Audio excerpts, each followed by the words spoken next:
Good evening, friends, and we are back again with you, myself, Nagu Chidambaram and Geeta Nagu, and we have enjoyed this journey of this 20 minutes conversations every single day for the last so many days, and thanks a ton for your company and the interesting questions that you keep posting to us, which makes us very involved in the subject that we are talking, and we spoke to all those subjects which impact us in our daily lives, in the business life, in the personal life, and how we collectively learn together so many new concepts of various topics, and how we created content which has helped so many people to take right decisions, including us. So I would like to now request Geeta Nagu to announce the 2 chapters for the day from the book 50 New Life Mantras. And Geeta will announce the 2 topics and we get directly into the conversations. Yes, Geeta.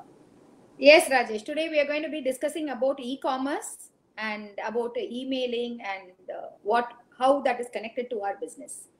Those are the topics we are going to discuss, Rajesh. Fantastic. Now we have to take these questions which Surya has asked. What's your take on e-commerce for B2B, business to business? Okay, e-commerce is a platform that's become larger than life today, and that's the way forward is how it's really looking like. And it's never looked this big. Now it's become all that big. Now, very, very important is we need to understand that e-commerce is not B2C, it is B2B as well, because people will be able to locate and start providing businesses, opportunities, supplying situations, everything, because we're talking about it as a global village. And therefore, B2B is a very, very strong vertical. And it's very important that you're present on it and that your marketing team is focusing on it. And you develop your nuances and intelligence and way of operation for a B2B kind of a setup, because it's not your conventional mode. It's not your B2C model. It's kind of via, in between. And you need to figure that out. You need to have a setup that is as professional as ever, which ticks like nobody's business, and you have it going with the customers. Because when the customer is in front of you, when the customer is able to reach you, it's a different story. But when the customer is not able to reach you or is not in front of you, as in that well, he will be able to reach you, but not that well, then what happens is the understanding level drops. Like, for instance, before tsunami hit, now people in Japan, we used to wonder when there was a joint venture happening in India between a Japanese company and an Indian company. And if an Indian company said that they wanted a generator, they'll be asking why. So you were like shocked. What a question is that? Why would you ask why for a generator? Because if in case you run out of power, you need to have a generator. He says, why would you run out of power? Oh my God. So you're not able to answer this question because they come from a different world. And then you come from a different world, because that's the way the setup is. But post the tsunami, they realize that, oh yes, there is going to be a challenge in power, and hence you will have it. So this is just to give one example of how there will be differences. So you need to have this in your mind, and while you're addressing the situation, while you're addressing an RFQ, while you're addressing a negotiation, you need to be sure that you are able to be extra clear in terms of communication. But B2B is the way, and that's going to be really dynamic. Fantastic. Thank you, Nagu. Monisha Umesh has a question. What effects does automation have on the economy? Monisha, it makes people more productive. The more and more we delegate authority and responsibility to machinery, the more people get free and they can do some more creative work. Automation is a very interesting concept where we need to understand on how much can we automate. A wise man once told me almost 25 years back that, Rajesh, when computers had just become a fad, he told me that, Rajesh, whatever you need to do the second time should be automated. It should not be done by you. It should become an automatic process. So any repetitive nature of an action can get programmed, can get automated. So if you want to have the same precision of repetition of a particular action, the best way is to program it and put it on the machine, or put it on your computer or a program. That is what automation means. Geeta, right. Your take on that? Yes, automation way forward is a lot of machine learning, and a lot of automation is going to happen. Whatever is a mandatory and a repetitive task, it is all going to be automated. Robotics is the future. Automation is the future. Whether we like it or not, eventually we are getting there. So what is it? The human skill. We need to, the thinking is our skill. Creative skill is our skill. So all this is where we need to hone up our skills. Otherwise, tomorrow we will get replaced with the automation. And that is another new era which is going to come. So the preparatory is what cannot be outsourced, what cannot be machine learned. That is a very individualistic thinking, which is creative thinking, your thinking skills. So that is where we are saying, you need to develop your skills. You need to get into the thinking space. You need to be problem solving. You need to be a solution provider. Those are the things which you are going to, in whatever field you are in, you need to upskill yourself, because automation is chasing us too. So in Absolutely. automation, in automation, again, it is a big threat. So let us not discuss about that now. But coming into this, it is all about upskilling and you becoming. You cannot be replaced. Today, all of us should become in such a way we cannot be replaced by a machine or a man. That is the fight. Today, we have to look at both the sides. Earlier, the competition was only men. Now we have to look at machines too. So in that case, if you cannot be replaced, then that is the game, which is going to be the future. Oh, that is Fantastic. from a different perspective, but I have a different view on that. I perfectly believe that automation is the way forward, and it's very, very important. So what is China today? You say that China is a manufacturing country of the world. It manufactures any product for the world. How are they able to do it? It's not man dependent. It has to be system dependent. And if anything has to be system dependent, it needs to be automated. You call it as automation, you call it as low cost, or you call it as no cost automation, is still fine.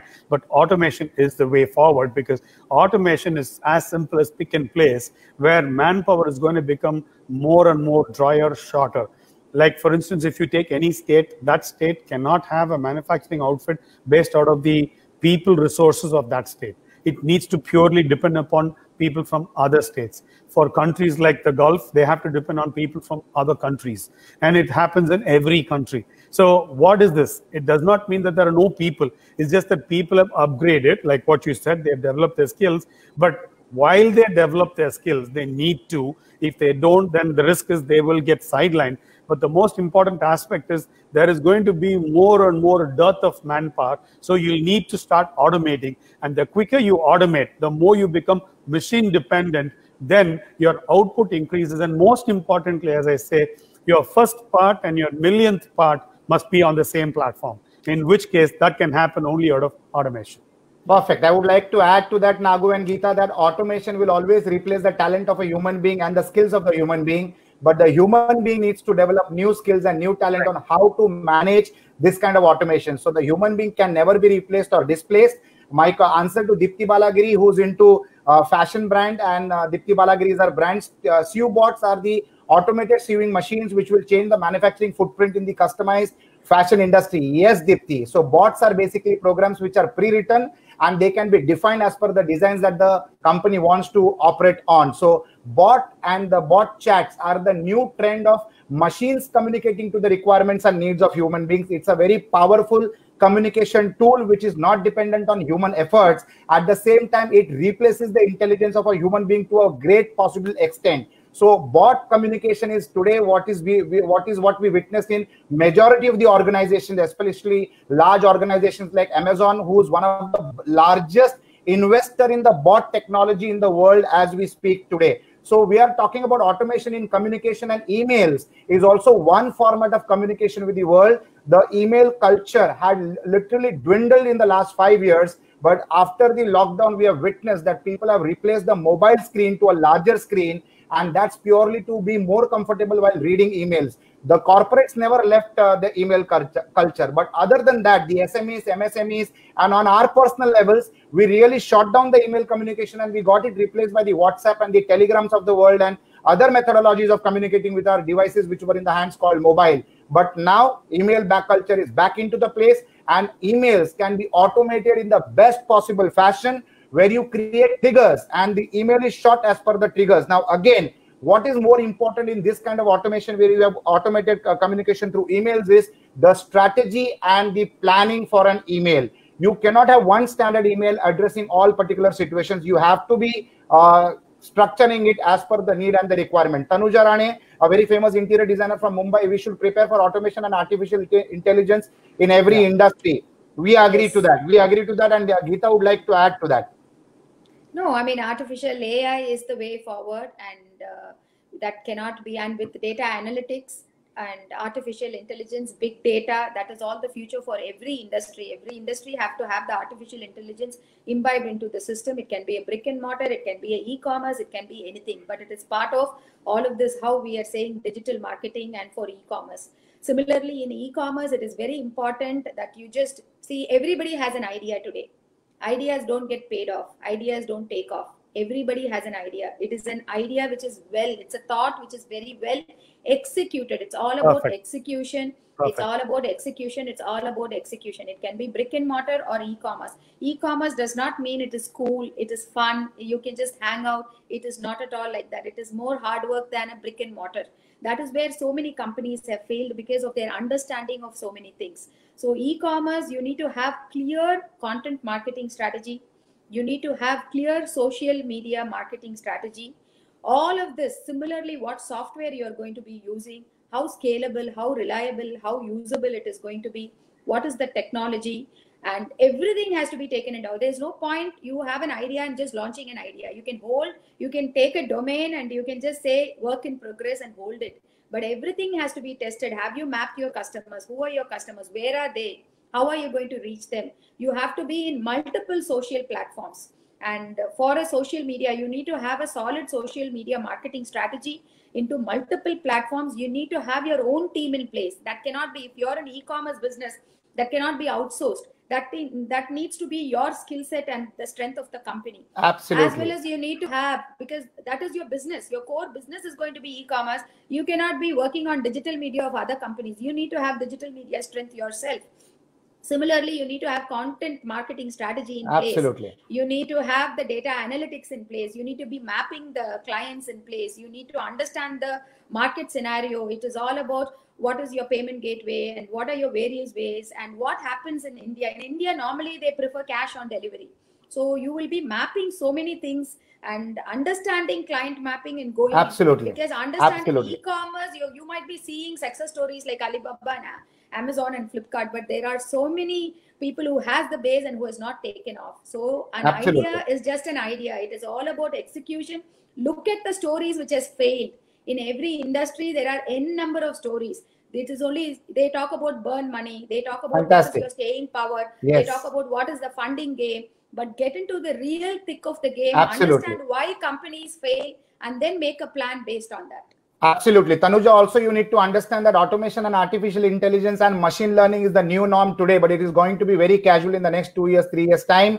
10 years back, social media was a novelty. Today, it's a regular piece of life. Similarly, artificial intelligence and machine learning is also going to become very common, and we will move to the next step in technology, where we will be having predictions which will be sharper than the predictions that happen today on how a customer will behave and what kind of vendors will be operating in the industry to satisfy the needs of the market. So these are going to be moving times, and we have to be absolutely prepared for the future.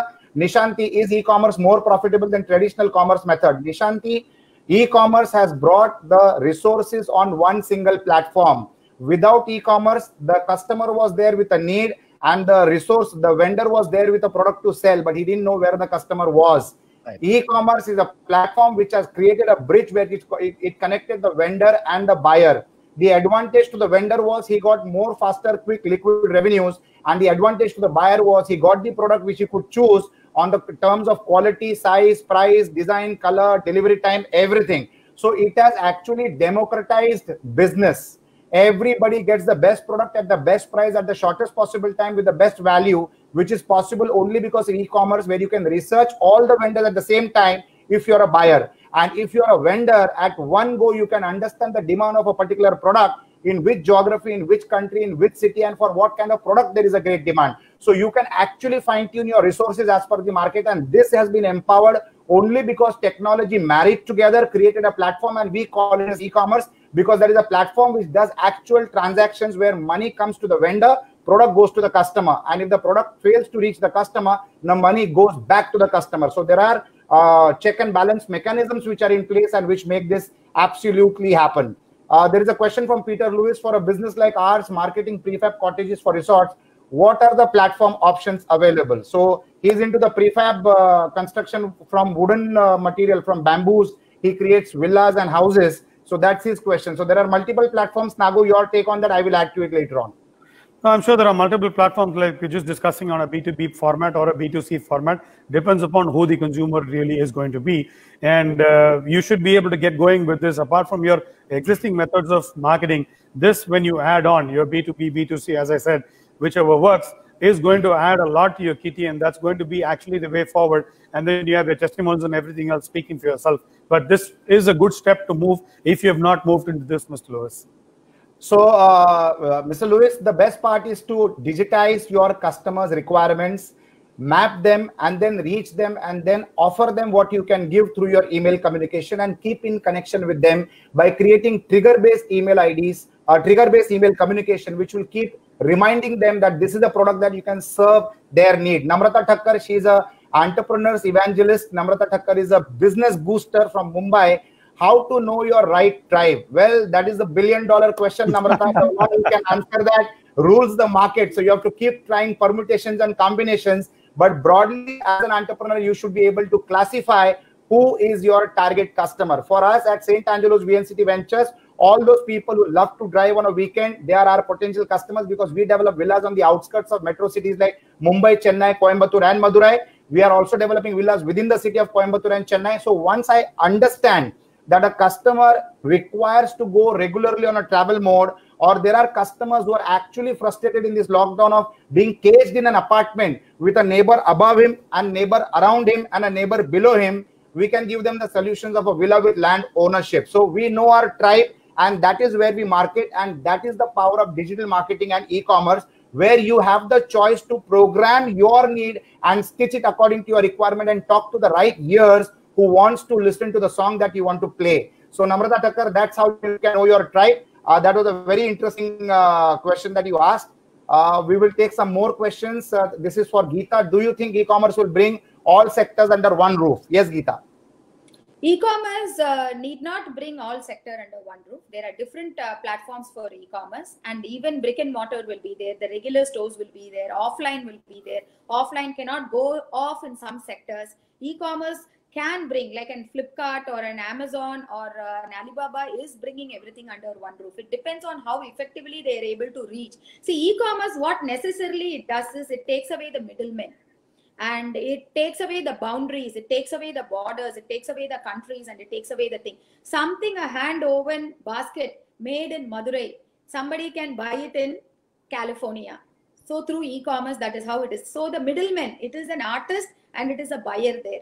It is then how do they come together? It is the e-commerce platform. That is the shopping mall, which is created online and where you are able to exhibit your product and sell. It's a very effective method. Everything can come under it, and there is no demographic or geography to that.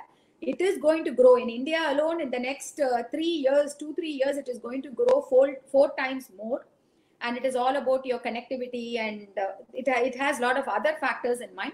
But the way forward is going to be for e-commerce, and e-commerce, the clients benefit because of the scale and because there is no middlemen.